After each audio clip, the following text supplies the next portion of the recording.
सतगुरुदेव की जय। सर्वसंगत से प्रार्थना है, सत्संग प्रारंभ हो रहा है। कृपया सत्संग स्थल पर शांतिपूर्वक विराजमान होकर के श्रद्धा से सत्संग सुने। परमेश्वर की प्यारी आत्माओं से पुनर्निवेदन है, सत्संग प्रारंभ हो रहा है। कृपया सत्संग स्थल पर शांतिपूर्वक विराजमान होकर के श्रद्धा से सत्संग सुने। सत साहिब सतगुरुदेव की जय। बंदी छोड़ कबीर परमेश्वर जी की जय। बंदी छोड़ गरीबदास जी महाराज जी की जय। स्वामी रामदेवानंद जी गुरु महाराज जी की जय।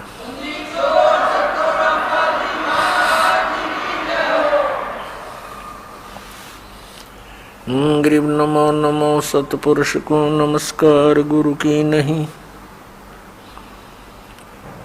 सुर नर मुनि जन साधुआ संतों सर्वस्ती नहीं। सतगुरु साहिब संत सब दंडोतम प्रणाम। आगे पीछे मध्य हुए तिनको जा कुर्बान। नराकार निर्विषम काल जाल वैवंजनम निर्लेपम निज निर्गुणम अकल अनुपवेशुंदनम। सोहम सुरति समाप्तम सकल समाना नीरतल। उज्ज्वल हिरंबर हरदमम बेपरवा अथा है वार पार नहीं मध्यतम। गरीब जो सुमर सिद्ध होई गणनायक गलता न करो अनुग्रह सोई पारस पद परवाना। आदि गणेश मनाऊं गणनायक देवन देवा। चरण कमल लो लाऊं आद्यंत करूं सेवा। परम शक्ति संगीतम रिद्धि सिद्धि दाता सोई। अवगत गुण अतीतम सत्पुरुष निर्मोही। जगदम्बा जगदीशम मंगल रूप मुरारी। तन मन अर्पों शीशम भक्ति मुक्ति भंडारी। सुर नर मुनि जन ध्यावे ब्रह्मा विष्णु महेशा। शेष शेष मुख गावे पूजय आदि गणेशा। इंद्र कुबेर सरीखा वरुण धर्म राय ध्यावे। समृत जीवन जी का मन इच्छा फल पावे। 33 कोटि आधारा ध्यावे शेष 88। उतरे बहुजल पारा कटह यम की फांसी। 33 कोटि आधारा ध्यावे शेष 88। उतरे बहुजल पारा कटह यम की फांसी। कर जोरूं विनती करूं धरूं चरण पर शीशे। गुरु जी राम देवानंद जी महाराज ने दियो नाम बख्शीश।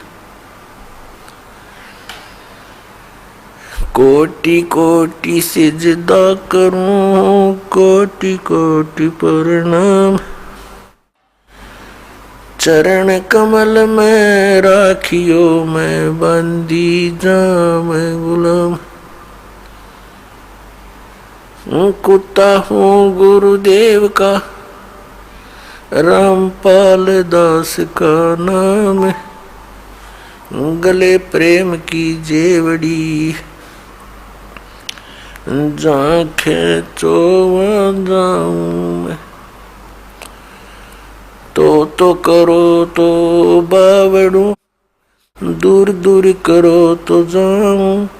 जो राखो तो ही रहूं जो देवो सुख। जय इब के सतगुरु मिले सब दुख आँखों रोए। चरणों ऊपर शीस धरूं कहूँ जो कहनी हो। कबीर गुरु जी मिलेंगे पूछेंगे कुशलात, आद अंत की सब कहूँ, अपने दिल की बात। गुरु जी तुम ना भूलियो, चाहे लाख लोग मिल जाएं, हमसे तुमको बहुत है, तुमसे हमको नहीं। तुम्हारे विसारे क्या बने, मैं किसकी शरण में जाऊं। शिव बिरंच मुनि नारद, तिनके हृदय न समाऊं। परम पिता परमात्मा पूर्ण ब्रह्म सर्व सृष्टि रचनहार कबीर देव कबीर परमेश्वर की असीम कृपा से आप जी ये सत्संग सुनने के लिए उपस्थित हुए। पुण्य भाग हैं उन प्राणियों के जिनको मानव शरीर प्राप्त है, उससे भी अधिक पुण्य उन पुण्यात्माओं के हैं जिनको सत्संग सुनने का सु अवसर प्राप्त होता है। परमात्मा कौन है, परमात्मा कैसे हैं, परमात्मा को कैसे पाया जाता है, परमात्मा के पाने के लिए प्रत्येक मानव प्रयत्नशील है। वह परमात्मा कैसा है, उसके अंदर ऐसी क्या विशेषता है जिसकी हम खोज कर रहे हैं। परमात्मा के अंदर ऐसी क्या विशेषता है, क्या खासियत है जिसको खोजने के लिए हमने बहुत सारे तरीके भी अपनाए हैं। अधिकतर व्यक्ति तो संसारिक सुविधाओं को बटोरने में ही सारा जीवन लगे रहते हैं, उन्हीं को उत्तम मानकर चिपके हैं। और कुछ एक पुण्यात्माओं ने राज तक को त्याग दिया। राजा को सर्व भौतिक सुविधाएं उपलब्ध होती हैं और उसने वो सब त्याग दी और फिर परमात्मा के पाने के लिए कठिन प्रयत्न किए, परिश्रम किए, साधनाएं की, रूखा सूखा भोजन खा करके परमात्मा के पाने के लिए वो प्रयत्नशील रहे। एक समय एक सिमली नाम की लड़की थी और वो किसी गुरु से उपदेशी थी, आस्था भगवान में गणी थी। और प्रारंभ से ही ये ऐसा रहा है कि जगत और भक्त का आपस में मतभेद बना रहा और जिस कारण से भक्तों को बहुत कठिन यातनाएं सहन करनी पड़ी। संसार की रीतियां, सांसारिक जो परंपराएं हैं वो यहाँ इस काल के जाल में रहने के लिए व्यवस्थित है, एक व्यवस्था है। और जो लोग परमात्मा से परिचित नहीं है वो इसी में, इन्हीं में व्यवस्थित है। उस लड़की की बहुत आस्था थी। नगर के बाहर एक साधु का आश्रम था। वो लड़की उस महात्मा को आहार करा के आती थी, उनकी सेवा भी करती थी और शाम के समय अपने घर आ जाती थी। कुल के लोगों ने, परिजनों ने बहुत कुछ प्रतिबंध लगाए लेकिन लड़की नहीं मानी। उस सिमली का एक भाई था, मंसूर नाम था उसका। उसको अन्य व्यक्तियों ने कहा कि आपकी बहन शाम के समय और गैर टाइम को वक्त जाती है संत के आश्रम में। देख ले भाई, इज्जत का सवाल है। और पूरे नगर में चर्चा चलती है अपनी बहन को बनाकर। अब मंसूर ने सोचा भी पहले ये देख तो लूं वास्तव में वहां उस आश्रम में ऐसा क्या है। इस दृष्टिकोण से जब उसकी बहन शाम के समय प्रतिदिन जाती थी साधु का भोजन लेकर, जिस दिन घर वाले भोजन नहीं देते थे तो वैसे जाती थी, उनकी सेवा कराती थी, कोई कपड़े धोआती थी, कुछ देर उनकी चरण दबा देती थी। अब मंसूर ने भाई ने सोचा कि सीधा संत से बोलना अच्छा नहीं होता, साधु संत बड़े सहनशील होते हैं और सिद्धि युक्त होते हैं, अपराध के विषय में कुछ उठपटांग कहना हानिकारक हो सकता है। उसने क्या किया कि आश्रम के बाहर खड़ा हो गया और जैसी भी कच्ची पक्की कोई द्वार थी उसके अंदर कोई सुराख था, उस सुराख से वो देखने लगा।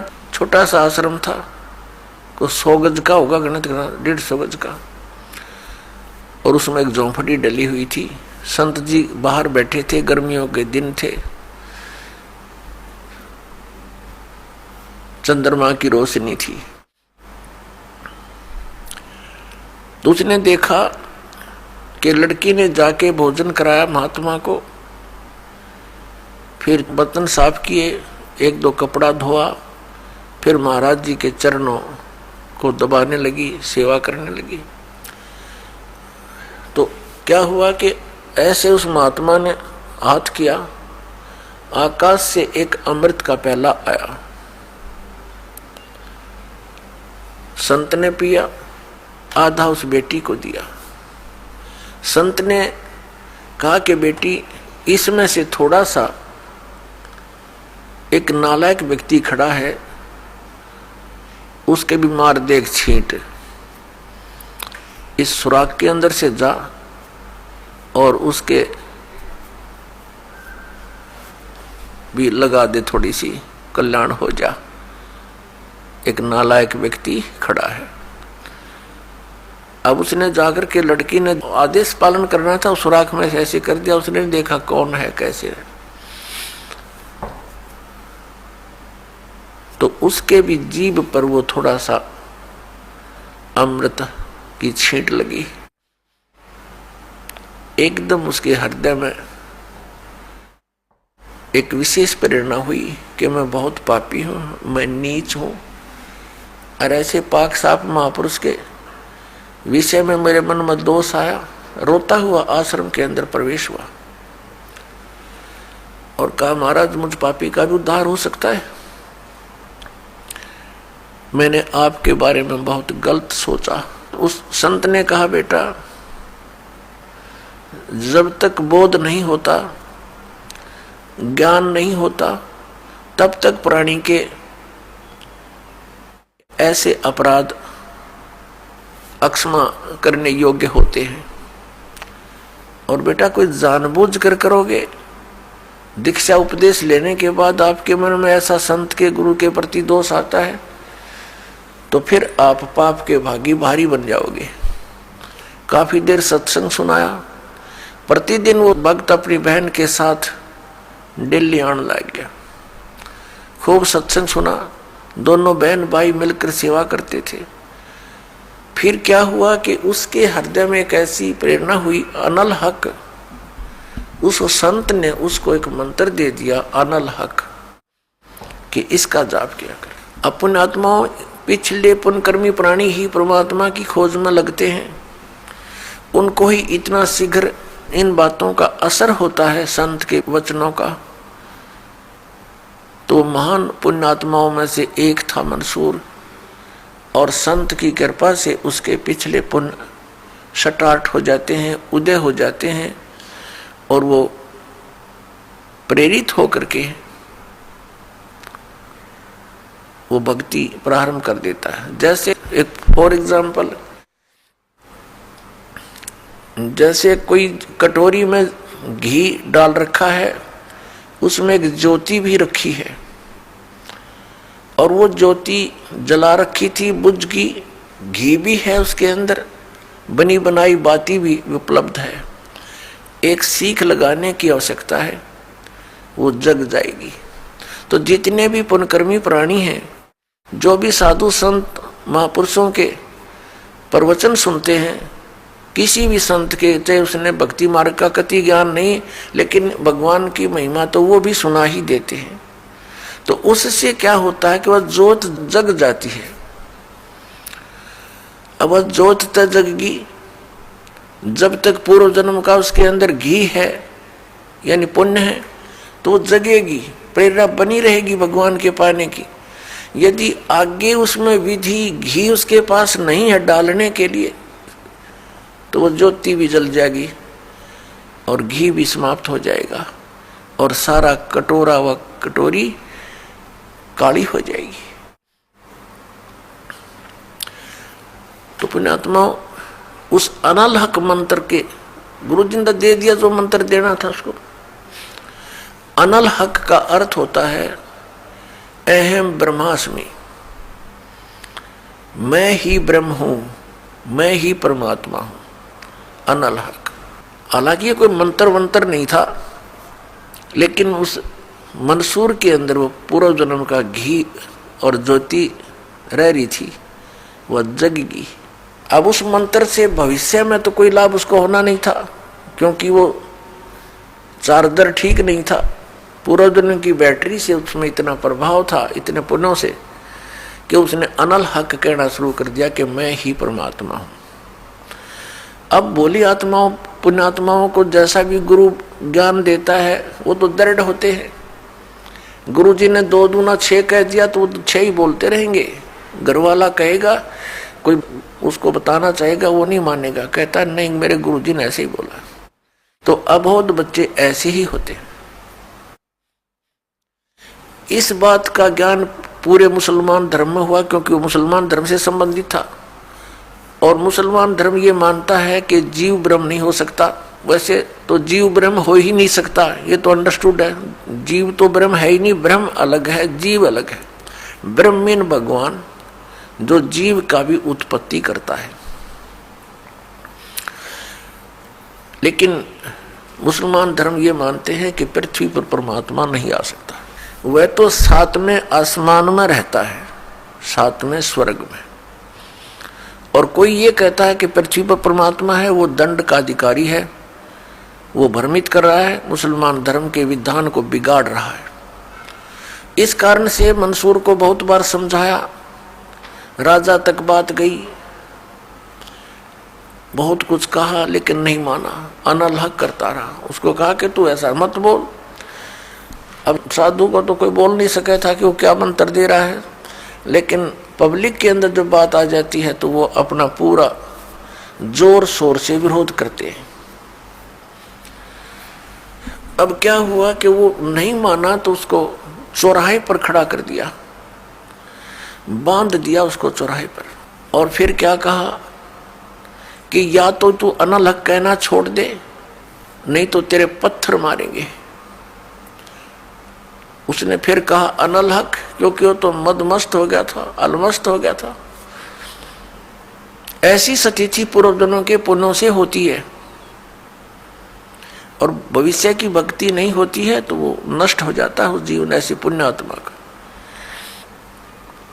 तो उसको सजा दी गई कि पूरे नगर के व्यक्ति इसको पत्थर मार मार के इसका वध करेंगे। ऐसी सजा दें ताकि और भी कोई ऐसी हिम्मत ना करे। तो सभी लाइन में आ रहे थे और पत्थर मार रहे थे, तू पापी है, पत्थर मार रहे थे, निकल जाते थे। अब उसकी बहन सिमली का भी नंबर आ गया। जब और पत्थर लगा रहे थे वो हंस रहा था, अनल हक अनल हक हंस रहा था। और जब उसकी बहन सिमली का नंबर आया, वो भी लाइन में खड़ी थी। तो बहन ने सोचा पत्थर तो मैं नहीं मारूंगी, लेकिन लोक लाज में आके उसने फूल उठा लिया कि मैं फूल मार आऊंगी उसके। यहाँ ये लोग भी ना मेरा विरोध करेंगे, और भाई का चोट भी ना लगेगी। उसने फूल मारा, फूल मारते ही वो रोने लग गया, बहुत बुरी तरह रोने लगा। तब सिमली ने कहा कि भाई, लोग तेरे पत्थर मार रहे थे, उनके पत्थरों से नहीं रो रहा था, और तू मेरे फूलते रोने लग गया। अरे ये कोई चोट थोड़ी लगी तुझे? उसने कहा, सिमली ये तो अनजान थे, इनका मुझे दुख नहीं था, तू तो परिचित थी मैं किसके ऊपर फिदा हो रहा हूं, और तेरा हाथ कैसे हो गया नालायक मेरी तरफ? तूने भगवान की तरफ हाथ कर दिया, मैं भगवान के लिए ड्यूटीड हूं, और तूने क्या समझा फिर ज्ञान को? न्यू रो रहा हूं, तेरा जीवन बर्बाद हो गया, तूने ज्ञान समझा नहीं बहन, तेरे फूल का मुझे इसलिए दर्द हुआ, तू तो परिचित थी इस बात में। उसके बाद नहीं मरा वो पत्थरों से, कहने लगा या तो कहना छोड़ दे अनल हक, नहीं तेरा हाथ काटेंगे। उसने कहा अनल हक, हाथ काट दिया। फिर कहा दूसरा हाथ काटेंगे या बंद कर दे, अनल हक। तेरी गर्दन काटेंगे, बंद कर दे, अनल हक, काट दिया। अब उसको गाड़ा नहीं, मुसलमान धर्म में नीचे दफनाते हैं जमीन में, उसको सवा कर दिया काफिर समझकर कि काफिर जलाए जाते हैं, उनकी सोच है। और उस राख को जल में फेंक दिया कि इसका नामो निशान मिट जा, दरिया में। कहते हैं वो राख भी, ऐस भी, वो बबूत भी अनल हक अनल हक अनल हक करती जा रही है। और 1000 मंसूर बनकर गलियों में घूम रहे हैं। सबने दरवाजे बंद कर लिए, टट्टी पेशाब निकल गया, लोगों का घबरा गया, ये क्या हो गया, भगवान का भगत था, ऐसा हो कर दिया इसके साथ। तो पुण्यात्माओं, अब ये ज्ञान है, तत्व ज्ञान है, इसको बहुत गहराई से समझना है, इससे कई कंसेप्ट क्लियर होंगे। अब प्रसंग तो चला है कि जिस परमात्मा के पाने के लिए और जिस लोक में जाने के लिए महापुरुषों ने ऐसी कुर्बानियां दी, तो कैसा है वो भगवान, कैसा होगा वो देश, ये अंडरस्टूड है। दूसरी बात ये है इसके अंदर कि कोई ये सोचे कि अनल हक मंत्र से उसमें या शक्ति आ गई थी, नहीं। उस अनल हक मंत्र के जाप करने वाला पूरा गांव था, नगर था, आसपास के और भी बहुत लोग थे जो वैसे उपदेशी थे, आसपास के बहुत से उनके शिष्य थे, लेकिन वो गुप्त रखते थे, सामने किसी को बताते नहीं थे, लोक लाज के कारण। तो कहने का भाव ये है कि उस एक मंसूर के अंदर ये क्यों काम कर गया और सिमली में नहीं किया उसने? ये पिछले ही पुण्य से होते हैं पूर्ण हंस मुराद, ये पूर्व जन्म के संस्कार थे, उस मंत्र का इसमें कोई योगदान नहीं था। अब प्रसंग जो चल रहा है उसी पर हम थोड़ा सा डिस्कस करते हैं कि जिस परमात्मा के लिए इतनी कुछ कुर्बानियां संत महात्माओं ने की, तो वो कैसा है भगवान, ये तो अंडरस्टूड है कि वो कितना सुखदायी होगा, और वहां जाने के बाद प्राणी को कैसा सुख होगा। उसके लिए हम फिर कौन सी विधि अपनावें, कौन से ग्रंथ को सत्य माने, किस गुरु की बात पर विश्वास करें। कोई कुछ विधि बताता है, कोई कुछ विधि बताता है, और सभी कहते हैं तुम्हारा कल्याण होगा, तुम्हें मोक्ष प्राप्ति होगी। तो उसके लिए हमने ये जानने के लिए कि कौन सा मंत्र, कौन सी विधि है, वे ऑफ वर्शिप, जो यथार्थ है। अब जो भी संत कोई मंत्र देता है तो उसके उपासक उसको यही मान लेते हैं कि यही सही है। दूसरा बताता है नहीं ये मंत्र ठीक नहीं, ये विधि ठीक नहीं। तीसरा कहता नहीं ये हमारे गुरुजी ने ऐसे बताया है, ये सही है। इसका निर्णय कैसे हो? जैसे किसी अपराध के ऊपर कुछ अधिवक्ता एडवोकेट आपस में डिस्कस करते हैं। एक कहता है इस अपराध के ऊपर ये धारा लगेगी, दूसरा कहता नहीं इसकी ये धारा बनती है, इसका ऑफेंस इस धारा के अंतर्गत है, तीसरा कहता नहीं इसके ऊपर ये अन्य धारा लगेगी। तो उन तीनों का फैसला कहाँ होगा कि कौन सी धारा के अंतर्गत ये ऑफेंस है? वो संविधान के अंदर देखा जाएगा, और संविधान के अंदर जो लिखा है वो फाइनल है, वो धारा उसी के अंतर्गत वो ऑफेंस है, तो उसके ऊपर वही धारा होगी और उसी के आधार पर उस पर कार्रवाई कोर्ट में होगी,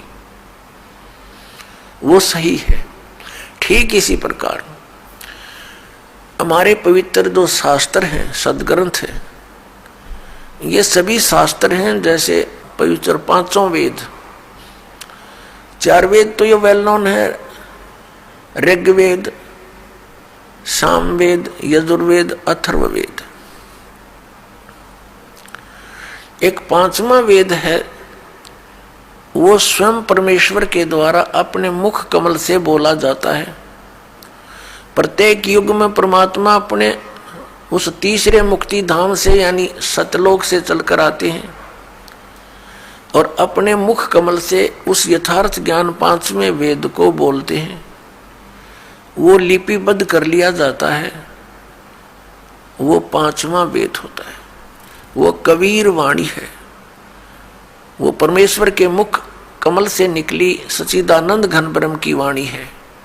गीता जी अध्याय नंबर 4 के श्लोक नंबर 32 में गीता ज्ञानदाता कहता है कि अर्जुन, जो विधि साधनाएं आपने गीता अध्याय नंबर 25 के श्लोक 31 तक सुनी, कोई कैसी साधना करता है, कोई हठ योग करता है, कोई स्वाध्याय ही करता रहता है, कोई अन्य देवताओं की पूजा करता है, कोई कठिन घोर तप करता है, कोई अहिंसावादी है जैसे मुख पर पट्टी बांध कर नंगे पैरों घूमना, कोई केवल योग अभ्यास हठ योग करके समाधिस्थ होने की चेष्टा करता है, कोई प्राण अपान की क्रियाएं करता रहता है, कोई श्वासों को बाहर निकलते अंदर जाते देखता रहता है। इस प्रकार से सभी साधक अपनी अपनी साधनाओं को वो पाप नाश करने वाली जानते हैं, मोक्षदायक मानते हैं। यदि वो इनको गलत मान ले तो इनको छोड़ दे, क्योंकि भिन्न भिन्न साधनाएं और सभी कर रहे हैं और पाना एक परमात्मा को, तो ऐसा कभी नहीं हो सकता। उस परमात्मा के पाने की एक ही विधि है जो हमारे सदग्रंथों में विद्यमान है। तो उसके बाद बताया है कि ये सभी इस प्रकार के यज्ञ यानी धार्मिक अनुष्ठानों की जानकारी विस्तार के साथ ये चौथे अध्याय के 32वें श्लोक में श्रीमद् भगवत गीता जी में लिखा है कि इस प्रकार के धार्मिक यज्ञों की जानकारी, यज्ञ माने धार्मिक अनुष्ठानों की जानकारी सच्चिदानंद घन ब्रह्म यानी ब्रह्मणे मुखे सच्चिदानंद घन ब्रह्म की वाणी में विस्तार के साथ कही गई है। और उसको जानने के उपरांत फिर तू सभी कर्म बंधन से मुक्त हो जाएगा। चौथे अध्याय के 34वें श्लोक में कहा कि वो तत्व ज्ञान जो परमात्मा ने अपने मुख कमल से बोला है वो तत्व ज्ञान है। उस तत्व ज्ञान को तू तत्वदर्शी संतों के पास जाकर समझ। वो तत्वदर्शी संत तुझे उस परमात्म तत्व का ज्ञान कराएंगे। इससे एक तो ये सिद्ध हो गया कि गीता ज्ञानदाता कंप्लीट नॉलेज, स्पिरिचुअल नॉलेज नहीं रखता। उसने ऑप्शन छोड़ दिया कि वो यथार्थ ज्ञान उस परमात्म तत्व का 18वें अध्याय के 62वें श्लोक में गीता ज्ञानदाता जिस अन्य परमात्मा की शरण में जाने को कह रहा है, उसकी जानकारी कहते हैं उस तत्वदर्शी संतों के पास जाकर समझ, वो बतावेंगे।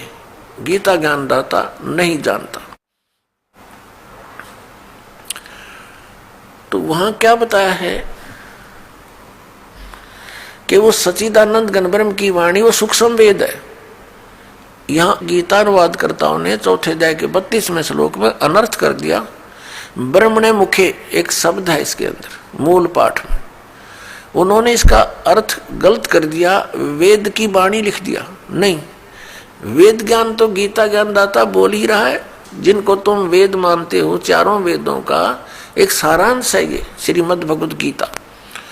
कोड वर्डों में है, अधिकतर संक्षेप में है, तो वो तो बोल ही रहा है। वो खुद कह रहा है कि पांचवा जो वेद है उसके अंदर वो लिपिबद्ध है, वो तत्व ज्ञान है, उसको तत्वदर्शी संतों के पास जाकर समझ और फिर जैसा वो बताएं ऐसे कर। तो पुण्यात्मा, हमारे सदग्रंथ कौन से हैं जो परमात्मा का विधान है और जिन पर हम विश्वास करेंगे और करना चाहिए? हमारे सदग्रंथ यानी शास्त्र कहो, सदशास्त्र कहो, ये कौन कौन से हैं? पवित्र पांचों वेद, चार वेद तो अंडरस्टूड है, पांचवा ही आपको बता दिया सूक्ष्म वेद। और श्रीमद् भगवत गीता इन चार वेदों का सारांश है और पांचवें का इसमें हिंट दिया है। ये तो है गॉड गिवन स्पिरिचुअल नॉलेज, परमात्मा दत्त, प्रभु दत्त है ये, ब्रह्म दत्त है ये। और फिर 18 पुराण ये अध्यात्म ज्ञान को समझने के लिए सहयोगी हैं। और इनके अंदर जो वे ऑफ वर्शिप लिखी है, यदि वो वेदों से मिलती है, श्रीमद् भगवत गीता से मिलती है, तो वो तो सही है, उतना तो वेदों और गीता वाला ही ज्ञान है। बाकी उस वेद, उस पुराण के वक्ता के घर का है, उसका अपना अनुभव है। अब उसका अनुभव वेदों और गीता से नहीं मिलता तो हमें मान्य नहीं है, हमें स्वीकार्य नहीं है। क्योंकि पुराण कौन है, पुराण क्या है? ये श्री ब्रह्मा जी ने बोला ज्ञान है। ये चार वेद, ऋग्वेद, सामवेद, यजुर्वेद, अथर्ववेद, ये चार वेद ब्रह्म ने अपने पुत्र रजगुण ब्रह्मा जी को दिए थे। और ये पांच वेद, ये सूक्ष्म वेद सहित ये पांचों वेद पूर्ण परमात्मा ने, सत्य पुरुष ने, परम अक्षर ब्रह्म ने इस ब्रह्म के अंदर, ज्योति निरंजन के अंदर फीड कर दिए थे। और उसमें टाइम फिक्स कर दिया था कि इतने समय के उपरांत ये सब तय इसकी श्वासों से बाहर आएंगे। जैसे कोई मादा है, गाय भैंस है, वो नए दूध होती है, गर्भ धारण करती है, समय आने पर बच्चा ऑटोमेटिकली बाहर आ जाता है। तो ऐसी सतिथि परमात्मा ने, पूर्ण ब्रह्म ने हमारे लिए की थी कि ये बच्चे भगवान को भूल ना जाएं, परमात्मा की भक्ति करेंगे इन वेदों अनुसार तो इनको बहुत लाभ होगा, इन पर आपत्तियां नहीं आएंगी, कष्ट नहीं आएंगे। ये गलती से काल के साथ चले गए हैं। वो पांचों वेद जब इसके श्वासों के द्वारा, ब्रह्म के श्वासों के द्वारा निकले, तो इसने उनमें देखा कैसा ज्ञान है भगवान ने दिया है। तो उसने वेदों को पढ़ा, तो पांचवा वेद था, उसमें सारांश था, चारों वेदों का निष्कर्ष था और पूर्ण परमात्मा की जानकारी और उसकी वे ऑफ वर्शिप, पूजा की विधि भी लिखी थी। वो घबरा गया कि इन प्राणियों को जो मेरे अंतर्गत आगे हैं, इनको यदि पूर्ण परमात्मा का और वहां के सुख का ज्ञान हो गया तो ये सब भाग जाएंगी ऐसी साधना करके। इसलिए इसने उस पांचवें वेद को नष्ट कर दिया। चार वेद दे दिए जिनमें गोलमोल ज्ञान है। गोलमोल का अर्थ क्या है, भावार्थ क्या है कि इसमें महिमा तो है परम अक्षर ब्रह्म की और केवल पूजा की विधि है ब्रह्म तक की। जैसे यजुर्वेद अध्याय नंबर 40 के मंत्र नंबर 15 में लिखा है कि ओम करतु समर किलबे समर करतुम समर। ओम नाम का जाप काम करते करते सिमरण करो, विशेष कसक के साथ सिमरण करो, श्रद्धा के साथ, पूरी आस्था के साथ, और मनुष्य जीवन का मूल कार्य जानकर ओम नाम का स्मरण करो। ये ओम नाम ब्रह्म का और महिमा इसमें बता रखी है। परम अक्षर ब्रह्म है, जिसकी पूजा से पूर्ण मोक्ष होता है, उसके ऐसे चिन्ह हैं, वो ऐसी लीला करता है। अपने आत्मा दास के सत्संग में मुख्य तौर पर 3 ब्रह्म होते हैं, 3 ब्रह्म यानी 3 प्रभु, 3 पुरुष। एक सरब्रह्म, एक अक्षर ब्रह्म, एक परम अक्षर ब्रह्म। दूसरे शब्दों में एक सरपुरुष, एक अक्षर पुरुष और एक परम अक्षर पुरुष। तीसरे शब्दों में ईश्वर, परमेश्वर। ये 3 मुख्य प्रभु हैं। मुख्य तो वैसे एक है, लेकिन हमारे सदग्रंथों में जो विशेष ज्ञान दिया है इन तीनों के विषय में। और इसके पश्चात 3 प्रभु और माने हैं, रजगुण श्री ब्रह्मा जी, सतगुण श्री विष्णु जी और तमगुण श्री शंकर जी, और आदि शक्ति प्रकृति देवी ये दुर्गा है।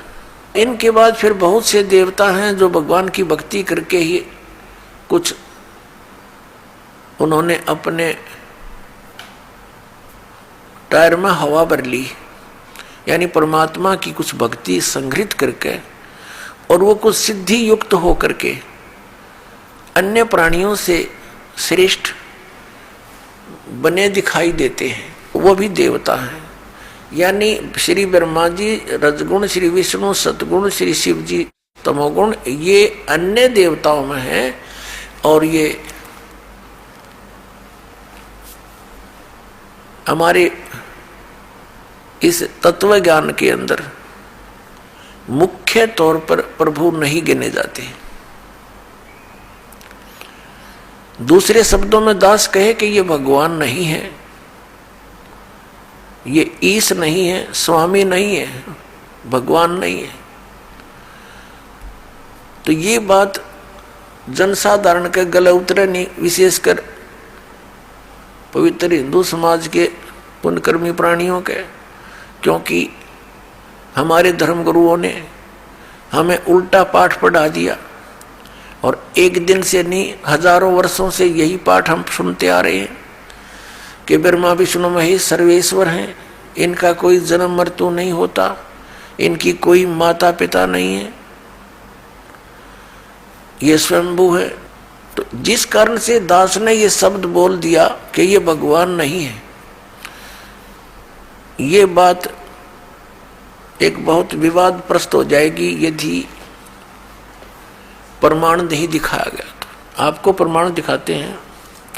एक समय इस शिवपुराण के अंदर लिखा है, पवित्र शिवपुराण के अंदर, कि श्री ब्रह्मा जी रजगुण और श्री विष्णु जी सतगुण का आपस में विवाद हो गया, झगड़ा हो गया। ब्रह्मा जी कहते हैं कि मैं सबका उत्पत्ति करता हूं, विष्णु तो मेरा पुत्र है। विष्णु जी कहते हैं तू मेरी नाभि कमल से उत्पन्न हुआ है, तू मेरा पुत्र है। वो कहता मैं तेरा बाप, वो कहता मैं तेरा बाप। दोनों का युद्ध हो गया। उस युद्ध की शांति के लिए इस काल भगवान ने, जो इनका पिता है, जिसको ये सदाशिव कहते हैं पौराणिक, और ये हिंदू धर्म के गुरु जी, उस सदाशिव ने इनके बीच में एक स्तंभ खड़ा कर दिया, तेजों में पिलर, बहुत लंबा चौड़ा लिंग स्तंभ। तो ये लड़ना तो भूल गए, उसके और छोर को खोजने में लग गए। जब दोनों असफल रहे तो फिर वो सदाशिव जो इनका पिता है ब्रह्मा जी, विष्णु जी, शिव जी का, वो शिव रूप धारण करके वहां खड़ा हो गया। फिर उनको ज्ञान बताने लगा, कहने लगा कि तुम अपने आप को भगवान मान बैठे, तुम भगवान नहीं हो, यू आर नॉट गॉड। अपना आत्मा दास कहे तो विदग्ध इनके इतिहास बताते हैं तो आपको स्वीकार्य होगा। ये देखिए, ये है श्री शिव महापुराण हिंदी टीका सहित भाग 1। श्री शिव महापुराण विद्या अवरिधि पंडित ज्वाला प्रसाद जी मिश्र कृत हिंदी टीका सहित, खेमराज श्री कृष्णदास प्रकाशन मुंबई। इतने यहाँ से प्रकाशित है। हम इसके ये देखिएगा, इसके पृष्ठ नंबर 11 से हम शुरू करेंगे। ये है विद्वेश्वर संहिता भाग 1 छठा अध्याय। नंदी केश्वर बोले, हे योगीधर, आगे एक समय विष्णु भगवान शेष सैया पर अपने गुरुड़ आदि पार्षदों से संयुक्त लक्ष्मी सहित शयन करते थे। उस समय ब्रह्म ज्ञानियों में श्रेष्ठ ब्रह्मा जी, अब यहाँ के ही से ब्रह्म ज्ञानी है, देखियो, अपनी इच्छा से ही वहां आए। सब प्रकार सुंदर सेज पर शयन करते हुए कमल लोचन विष्णु जी से पूछने लगे, तुम कौन हो जो मुझे देखकर अभिमानी पुरुष के समान शयन करते हो? हे वत्स, हे बेटा। ब्रह्मा जी कह रहे हैं विष्णु जी को, हे वत्स, हे बेटा, उठो, देखो मैं तुम्हारा स्वामी आया हूं, तेरा मालिक आया हूं। आए हुए गुरु को देखकर जो अभिमान करता है, उस द्रोही मूड का प्रायश्चित होना उचित है। यह सुनकर विष्णु जी के अंतर में तो क्रोध हुआ, अंदर तो बड़ा गुस्सा आया, पर ऊपर तो शांत बने रहे, परंतु बाहर से शांत रहे और बोले, हे वत्स, हे बेटा, तुम्हारा मंगल हो, बैठो, इस आसन पर विराजमान हो। अब विष्णु जी कहे, उसने ब्रह्मा जी को कहा, जा बेटा बैठ जा। इस समय तुम्हारा नेत्र कुटिल और मुख वक्र यानी टेढ़ा क्यों हो रहा? गुस्से में हो रहा था ब्रह्मा जी। ब्रह्मा जी बोले, हे वत्स, हे बेटा विष्णु, तुमको समय के प्रभाव से अभिमान है। हे पुत्र, मैं तुम्हारा रक्षक और जगत का पिता मैं हूं। विष्णु जी बोले, यह तो सब जगत मुझ में सचित है, तुम चोर के समान किस प्रकार अपना कहते हो? तुम मेरी नाभि कमल से उत्पन्न हुए हो, इससे मेरे पुत्र हो, मुझे पुत्र कहना सर्वथा व्यर्थ है। नंदी केश्वर बोले, इस प्रकार ब्रह्मा विष्णु दोनों ही रजोगुण से मुग्ध होकर विवाद करने लगे। मैं श्रेष्ठ हूं, मैं स्वामी हूं, ऐसा कहकर एक दूसरे को मारने की इच्छा से युद्ध करने में उत्सुक हुए। अब देखो, संपूर्ण देवता विमान में बैठकर वो तो लठ बजाने तैयार हो रहे हैं, और हमारे देवता फिर क्या क्रिया करते हैं? तब संपूर्ण देवता विमानों में बैठकर उस महा अद्भुत युद्ध को देखने चले आए, और आकाश में उनके ऊपर फूल बरसाने लगे। वारे देवताओं, बताइए, देवताओं के काम है, दो भाई लड़ भी रहे हैं किसी कारण से, भले पुरुषों का काम है उनका बीच बचाड़ा करके छुटवावे, उनसे युद्ध बंद करवावे, और ये देवता फूल बरसावे। कहाँ मरो कटके, देखो कौन सा तगड़ा है। तो ये सारा एक काम बिगड़ा पड़ा पुण्यात्माओं इस तत्व ज्ञान के अभाव से। अब हम उस प्रसंग पर आते हैं कि जिसके अंदर ये कहा गया है इसी पवित्र पुराण में कि ब्रह्मा और विष्णु तुम भगवान नहीं हो, यू आर नॉट गॉड। देखिए, अब हम आगे हैं 17 पृष्ठ पे। और विद्वेश्वर संहिता भाग 1 अध्याय 9, ये वही प्रसंग यहां तक चल रहा। नंदीकेश्वर बोले इस प्रकार भगवान ने उन नम्र हुए। अब क्या हुआ कि उन दोनों के बीच में, अभी आपको बताया था, उन दोनों ब्रह्मा और विष्णु जो लड़ रहे थे उनके बीच में एक पिलर खड़ा कर दिया तेजों में, लिंग बहुत लंबा चौड़ा जिसका कोई और छोर उन दोनों को नहीं मिला। और फिर ये स्वयं प्रकट हो गया। कौन? इनका पिता, ये सदाशिव बोलते हैं इसको, ये काल ब्रह्म जिसने गीता का ज्ञान दिया। अब यहां देखिए, हम जो आपको दिखाया था, फिर देखिए ये पृष्ठ 17 पे विद्वेश्वर संहिता भाग 1 अध्याय 9 पर नंदीकेश्वर बोले इस प्रकार भगवान ने उन नम्र हुए ब्रह्मा और विष्णु पर अनुग्रह करके उनके युद्ध में परस्पर उनकी सेना मारी गई थी उस सब को, यहां देखें, उन दोनों की अज्ञानता और वैर को दूर करने के अर्थ उनसे क्या कहा। भगवान काल भगवान ने, सदाशिव ने क्या कहा कि मेरे सकल और निष्कल यानी साकार और निराकार में भेद से 2 रूप हैं, परंतु और ईश्वर नहीं है, मेरे अतिरिक्त कोई प्रभु नहीं है। इस कारण उनके 2 रूप नहीं हो सकते।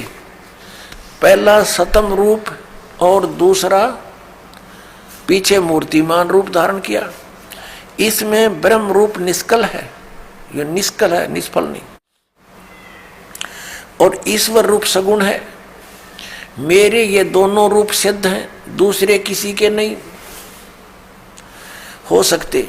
इस कारण तुम दोनों को अथवा दूसरों को ईश्वर तव की प्राप्ति नहीं हो सकती। तुमने जो अज्ञान से अपने को ईश माना, तुमने अज्ञान से अपने को ईश यानी भगवान माना, यह बड़ा अद्भुत हुआ। उसके दूर करने को ही मैं रण स्थान में आया। अब तुम दोनों अभिमान त्याग कर मुझ ईश्वर में अपनी बुद्धि लगाओ। मेरे प्रसाद से लोक में सब अर्थ प्रकाश होते हैं। मैं ही परब्रह्म हूं। अब ये काल बोल रहा है, अब यहां विचलित कर रहा है इनको। मैं ही परब्रह्म हूं, मेरा ही कल अकल रूप है। ब्रह्म होने से मैं ईश्वर हूं। अनुग्रह आदि मेरा कृत्य है। सर्वव्यापी होने से और जगत के वर्धक होने से मैं ब्रह्म हूं। हे ब्रह्म केशव, समतव और व्यापक होने से मैं आत्मा हूं।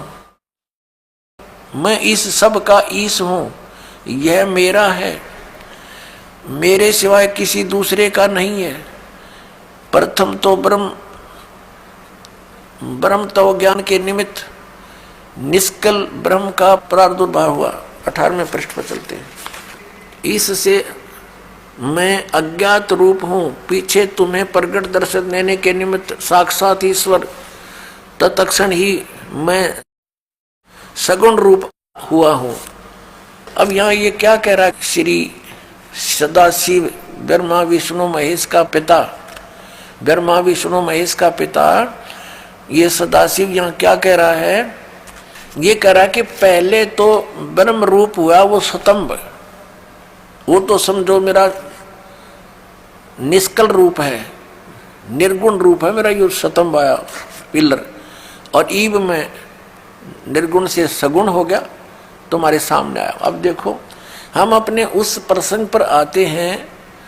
हमने ये देखना है कि ब्रह्मा और विष्णु और ये शिव ये भगवान नहीं है, ये प्रभु नहीं है। ये प्रसंग था। यदि ये दास वैसे सिंपल कहकर छोड़ देता तो बहुत विरोध मान लेते भक्तजन, क्योंकि उन्होंने कोरा अज्ञान सुना हुआ है, ज्ञान नहीं सुना, सदग्रंथों का उनको ज्ञान नहीं। इसलिए सदग्रंथों को रूप रूप करना अनिवार्य हो गया है।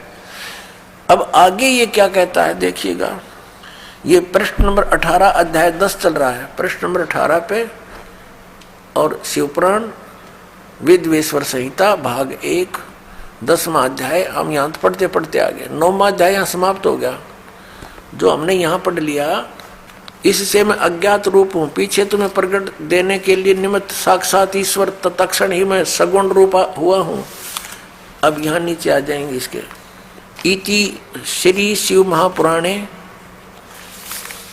वेदवेश्वर संहिता भाषा टीकायाम 9वां अध्याय, ये 9वां अध्याय इति हो गया, समाप्त हुआ। अब 10वां शुरू हो गया, ये 10वां।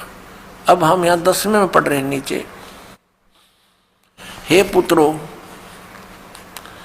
पुत्रो, ब्रह्मा और विष्णु को इनका पिता वो सदाशिव काल कह रहा, हे पुत्रो, यह कृत आपने तप से प्राप्त किया है, जो कि सृष्टि की उत्पत्ति और पालन कहता है, सो मैंने प्रसन्न होकर तुम्हें दिया है। इसी प्रकार दूसरे दो कृत रुद्र और महेश्वर को प्रदान किए हैं। अब देखो, जो दास सिद्ध करना चाहता है, एक तो ब्रह्मा और विष्णु और फिर रुद्र और महेश्वर, ये 4, इनसे 5वां है यू सदाशिव, जो ब्रह्मा विष्णु महेश जी के पिताजी हैं। और इनकी माता कौन है? वो दुर्गा है। वो भी दिखाएंगे आपको सदग्रंथ में, देवी पुराण के अंदर दिखाएंगे। अब यहां देखिएगा, यहां स्पष्ट हो गया कि ऊपर तो इन दोनों के विषय में बोला, हे पुत्रो, यह कृत आपने तब से प्राप्त किया है, जो कि सृष्टि उत्पत्ति और पालन कहता है। इन दोनों का ये जॉब है। मैंने प्रसन्न होकर तुम्हें दिया। देखो, हींग लगी ना फटकड़ी इसकी। तब तो कह रहा है कि तुमने तप किए, घोर तप किए। इसमें लिखा है कि विष्णु जी ने 12,000 वर्ष तक घोर तप किया, ब्रह्मा जी ने इतने वर्ष तक तप किया। तो कहता है इस तप के बदले में मैंने खुश होकर तुम्हें दिया है। बता, इन की भलाई इन्हीं को सौंप दी। अपनी तरफ से क्या दिया इसने?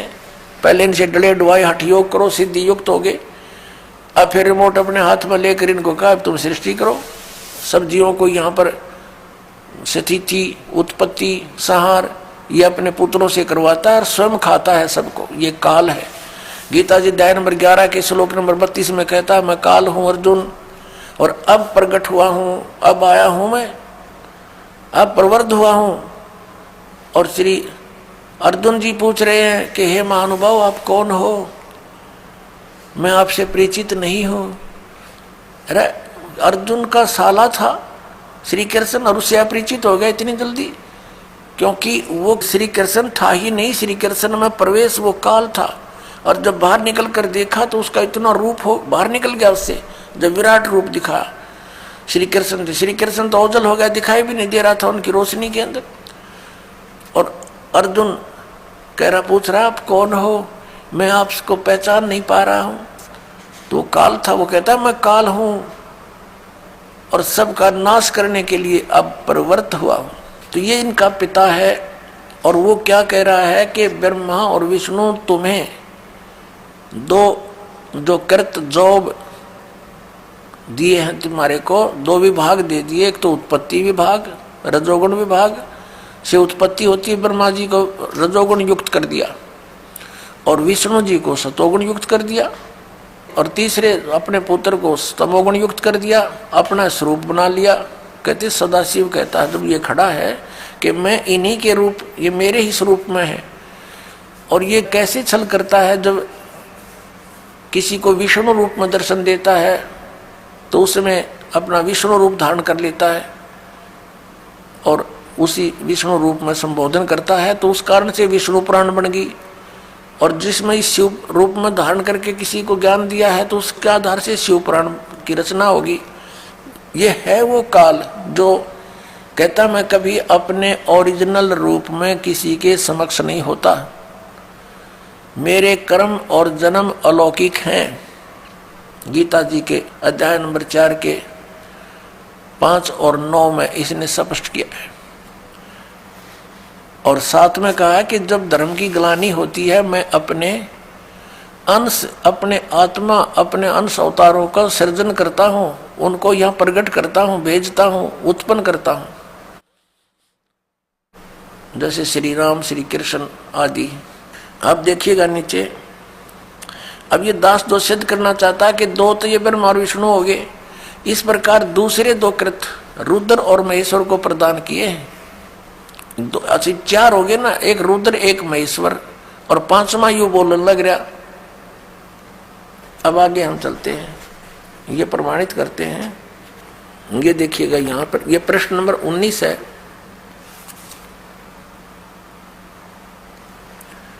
और ये विद्वेश्वर संहिता भाग 1 अध्याय 10 चल रहा है, यहां से हम लेंगे। हे सौम्य, मेरे अज्ञान से विमुख होने से तुम्हें अज्ञानता आ गई। विष्णु और ब्रह्मा जी को कह रहे हैं मेरा ज्ञान होने से ऐसा नहीं होता, ज्ञान और रूप महेश के तुल्य हो जाते हैं। इस कारण इस ज्ञान की सिद्धि के निमित्त ओंकार नामक मंत्र जप करो। अभिमान दूर करने वाला, यह अभिमान दूर करने वाला है। सोई निज मंत्र उपदेश करते हैं। यह ओंकार मेरे मुख से उत्पन्न होने से मेरे ही रूप का बोधक है, यानी ब्रह्म का, और महामंगल करने वाला है। यह वाचक है, मैं वाच्य हूँ। यह मंत्र मेरा आत्मा है कि उसके स्मरण से मेरा स्मरण होता है। उत्तर की ओर मुख से आकार का, इसका भी बहुत वर्णन दे रखा है। पश्चिम के मुख से उकार का, दक्षिण के मुख से मकार का, पूर्व के मुख से बिंदु का, और मध्य के मुख से नाद उत्पन्न हुआ है। इस प्रकार 5 प्रकार से यह निर्गत हुआ। सब एक होकर ओम ऐसा एक अक्षर हो जाता है। ओम ऐसा एक अक्षर हो जाता है। अब हम इससे इतना ही लेंगे। इस पवित्र पुराण ने हमारा बहुत सा काम हल्का कर दिया इस दास का। एक तो ये सिद्ध कर दिया कि ब्रह्मा और विष्णु और शिव और रुद्र, महेश्वर जिसको कहते हैं, ये भगवान नहीं है, ये ईश नहीं है। इसलिए दास कहता है कि 3 मुख्य रूप में दास के प्रवचनों में ये ब्रह्म समझो। एक सरब्रह्म, एक अक्षर ब्रह्म, और तीसरा परम अक्षर ब्रह्म।